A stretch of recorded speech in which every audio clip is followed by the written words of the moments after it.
بسم اللہ الرحمن الرحیم۔ عبادات و نوافل 15 شعبان کے لیے۔ ناظرین کرام، اولیاء کرام کے معمولات میں سے ہے کہ 15 شعبان مغرب کے فرض و سنت وغیرہ کے بعد 6 رکعت نفل 2 رکعت کر کے ادا کیے جائیں۔ پہلی 2 رکعتوں سے پہلے یہ نیت کیجیے، یا اللہ ان 2 رکعتوں کی برکت سے درازی عمر بالخیر عطا فرما۔ دوسری 2 رکعتوں سے پہلے یہ نیت کیجیے، یا اللہ ان 2 رکعتوں کی برکت سے بلاؤں سے میری حفاظت فرما۔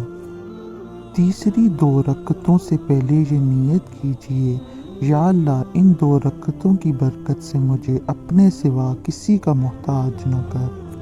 ان 6 رکعتوں میں سورۃ الفاتحہ کے بعد جو چاہیں وہ سورتیں پڑھ سکتے ہیں۔ چاہیں تو ہر رکعت میں سورۃ الفاتحہ کے بعد 3 بار سورۃ الاخلاص پڑھ لیں۔ ہر 2 رکعت کے بعد 21 بار قل ھو اللہ احد پوری سورت یا 1 بار سورہ یاسین شریف پڑھیے، بلکہ ہو سکے تو دونوں ہی پڑھ لیجیے۔ یہ بھی ہو سکتا ہے کہ ایک شخص بلند آواز سے سورہ یاسین شریف پڑھے اور دوسرے کان لگا کر سنے۔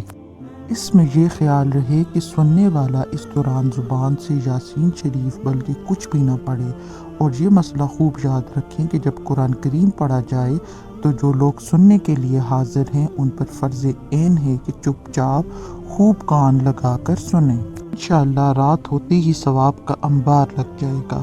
ہر بار یاسین شریف کے بعد دعائے نصف شعبان بھی پڑھیں، خود بھی عمل کریں اور دوسروں کے ساتھ بھی شیئر کریں۔ جزاک اللہ خیرہ۔